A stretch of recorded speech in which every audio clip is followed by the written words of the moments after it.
दोस्तों, मियाँ बीवी के 3 काम ऐसे हैं जिनको करने से घर में गरीबी आती है, घर में परेशानी आती है। इसलिए हजरत अली रदी अल्लाह ताला अन्हु ने फरमाया है कि इन 3 कामों को आप कभी भूल कर भी ना करें, क्योंकि अगर आप ये 3 काम करेंगे तो याद रखना तुम्हारे घर को गुर्बत का समंदर डुबो कर रख देगा। तुम्हारा घर गुर्बतों के दलदल में फंस जाएगा, परेशानियों और मुसीबतों के दलदल में फंस जाएगा और इस तरह फंसेंगे कि फिर आपको बाहर निकलने का कोई रास्ता ही नहीं मिलेगा। आखिर ये 3 काम कौन से हैं जिनको करने से इंसान तंग हो जाता है, इंसान मुसीबतों और बीमारियों में मुब्तला हो जाता है। सोने की ईंटों का बनाया गया घर जहन्नुम के गड्ढों में से एक गड्ढा बन जाता है। आइए आपको हजरत अली के हवाले से मियाँ बीवी के इन 3 कामों के बारे में बताते हैं, जिनके बारे में जानकर आपकी भी आंखें खुल जाएंगी। इसलिए अगर आप शादीशुदा हैं तो आप इस वीडियो को आखिर तक जरूर देखें और दिल से एक लाइक करके इसे शेयर भी कर दें, ताकि और भी लोगों के पास में ये वीडियो पहुंच जाए। तो चलिए दोस्तों शुरू करते हैं।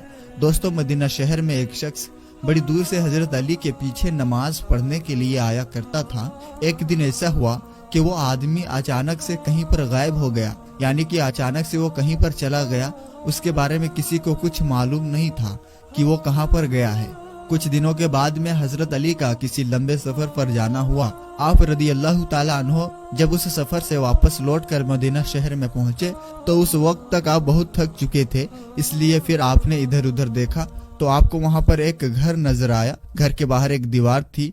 ये देखकर आप अपने घोड़े से नीचे उतरे, यानी कि अपनी सवारी से नीचे आए और उस दीवार के साथ में टेका लगाकर वहीं पर बैठ गए। आप अभी आराम फरमा ही रहे थे कि इतने में आपने सुना कि उस घर से किसी औरत के रोने, चीखने और चिल्लाने की आवाजें आने लगी, क्योंकि उस औरत का शौहर उसको मार रहा था, उसको गाली गलौज दे रहा था और यही नहीं, उस पर जोर जोर से चिल्ला भी रहा था और साथ ही उसको ताने भी दे रहा था कि एक कमबख्त जब से तू मेरे इस घर में आई है तब से मैं गरीब हो गया हूँ। एक कमबख्त जब से तू मेरे इस घर में आई है तंगियों को तू अपने साथ लेकर आई है, परेशानियों को अपने साथ में लेकर आई है। मेरे घर से अमीरी के जनाजे निकल गए हैं, गुर्बत उरूज पर आ गई है। एक कमबख्त तू मेरे लिए कयामत बनकर आई है, तू मेरे लिए अजाब बनकर आई है। इस तरह से वो शोहर अपनी बीवी पर जोर जोर से चिल्ला रहा था। बीवी आगे से सिसक सिसक कर रो रही थी। हजरत अली रदी अल्लाह ताला अन्हु ने जैसे ही औरत के रोने की आवाज सुनी तो आप हैरान हो गए। आप फौरन अपनी जगह से उठे और जाकर उस घर के दरवाजे को खटखटा दिया। घर से एक शख्स बाहर निकला तो उसको देखते ही आप रदी अल्लाह ताला अन्हु उसको पहचान गए कि ये तो वही शख्स है जो हर रोज मेरे पीछे नमाज पढ़ने के लिए आया करता था, जो एक दिन अचानक कहीं पर गायब हो गया था। फिर हजरत अली रदी अल्लाह ताला अन्हु ने फरमाया, ए शख्स अपनी बीवी को लेकर आओ। वो शख्स घर के अंदर गया और अपनी बीवी को बुला लाया। अब दोनों मियाँ बीवी हजरत अली के सामने खड़े हैं। हजरत अली रदी अल्लाह ताला अन्हु ने फरमाया, ए शख्स अब तू ये बता कि तू अपनी बीवी को क्यों मार रहा था, अपनी बीवी को क्यों रुला रहा था, अपनी बीवी को क्यों तड़पा रहा है। ये सुनकर उस शख्स ने कहा, या हजरत अली, ये बदबख्त जब से मेरी निकाह में आई है, जब से मेरे घर में आई है, तब से मुझे गरीबी में धकेल दिया है। दूसरी औरतें तो शादी के बाद में बच्चे जन्म देती है, बच्चे पैदा करती है, लेकिन इसने तो मेरे घर में गुर्बत पैदा की है। दूसरी औरतें तो बेटियां पैदा करती है, रहमत पैदा करती है, नेमत पैदा करती है, लेकिन इसने तो मेरे घर में गुर्बत को पैदा किया है। या हजरत अली,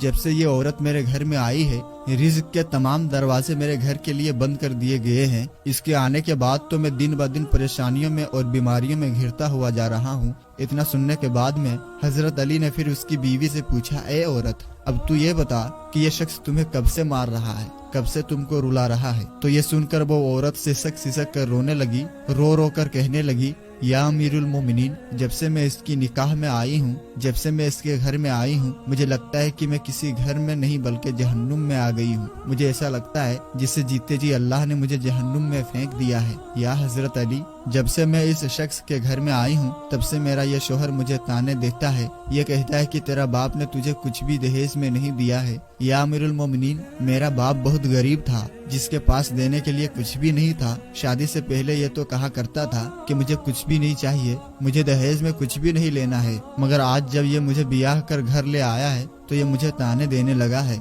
ये कहता है कि तेरे बाप ने तुझे कुछ भी नहीं दिया है। یہ چارپائی میری ہے، یہ بستر میرا ہے، یہ گھر بھی میرا ہے، یہاں پر سب کچھ میرا ہے، تیرا ہے ہی کیا یہاں پر؟ یا حضرت علی، اس طرح سے یہ شخص مجھے تانے دیتا ہے، غیر لوگوں کے سامنے مجھے بے عزت کرتا ہے، غیروں کے سامنے مجھے رسوا کرتا ہے۔ اس نے آج تک کبھی بھی میرے ساتھ میں پیار سے کوئی بات نہیں کی ہے۔ آخر میں بھی تو ایک انسان ہوں۔ ہر عورت کی یہ خواہش ہوتی ہے کہ اس کا شوہر اس سے پیار سے باتیں کرے، اس سے محبت کرے، پیار بانٹے اور اچھے اخلاق کو بانٹے، لیکن یا حضرت علی، میں نے اس کے اندر آج تک نہ تو پیار دیکھا ہے اور نہ ہی کبھی محبت دیکھی ہے اور نہ ہی اس میں کبھی اچھا اخلاق دیکھا ہے۔ میرا یہ شوہر جب بھی باہر جاتا ہے تو باہر والوں کے سامنے ایسا متقی، ایسا پرہیزگار دکھائی دیتا ہے کہ لوگ اس کو دیکھ کر کہتے ہیں کہ یہ تو کوئی اللہ کا ولی آ رہا ہے، لیکن پھر جیسے ہی یہ گھر آ جاتا ہے تو فرعون بن جاتا ہے۔ اس نے تو میری زندگی جہنم بنا دی ہے۔ اب یہ ہر روز مجھے مارتا پیٹتا ہے اور کہتا ہے کہ میرے گھر سے نکل جاؤ، لیکن یا حضرت علی، میں اس کا گھر چھوڑ کر نہیں جا سکتی ہوں، کیونکہ میرے باپ فوت ہو گئے ہیں اور اب میرا اس دنیا میں کوئی نہیں ہے۔ اس لیے اب میں اس کا گھر چھوڑ کر جاؤں تو کہاں جاؤں؟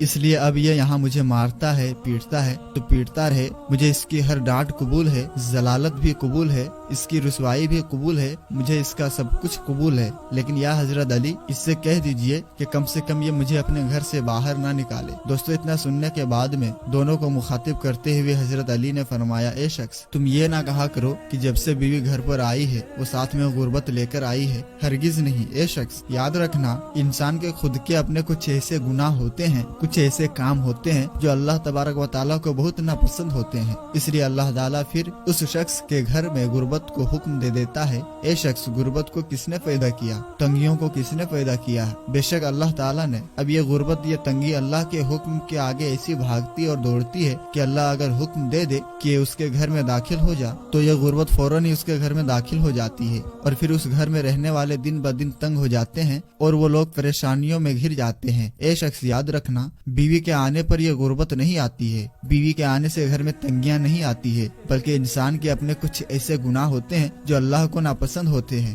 اس لیے اللہ انہیں آزمائش میں ڈالنے کے لیے غربت اور پریشانیوں کو ان کے گھر میں بھیج دیتا ہے۔ اس کے بعد حضرت علی رضی اللہ تعالیٰ عنہ نے فرمایا، اے شخص، یاد رکھنا، میاں بیوی کے 3 کام ایسے ہیں جو گھر میں غربت لاتے ہیں، اس لیے اگر تم اپنے گھر سے غربت دور کرنا چاہتے ہو تو یہ 3 کام کبھی بھی بھول کر مت کرنا۔ اتنا سنتے ہی دونوں میاں بیوی پوچھنے لگے، یا حضرت علی، وہ 3 خطرناک کام کون سے ہیں جن سے گھر میں غریبی آتی ہے؟ تو یہ سن کر حضرت علی نے فرمایا کہ پہلا کام ہے بد زبان، یعنی کہ بیوی کو گالیاں دینا۔ یاد رکھنا، جو شخص اپنی بیوی کو گالیاں دیتا ہے تو اس سے بڑا عذاب گھر میں اور کیا ہو سکتا ہے، کیونکہ گالیاں دینا نیکیوں اور برکت کو اس طرح سے کھا جاتا ہے کہ جس طرح سے آگ لکڑیوں کو کھا جاتی ہے۔ اور یہ شخص، میاں بیوی کا دوسرا کام ہے ہر وقت، ہر گھڑی، ہر لمحہ ایک دوسرے سے تلخ لہجے اپنانا۔ یہ عمل بھی گھر میں غربت کا سبب بنتا ہے۔ اس کے علاوہ میاں بیوی کے ایک دوسرے کے لیے اچھا سوچنے کے بجائے غلط سوچنا، اللہ کے سامنے جھکنے کے بجائے ایک دوسرے کو تانا دیتے ہوئے وقت برباد کرنے سے بھی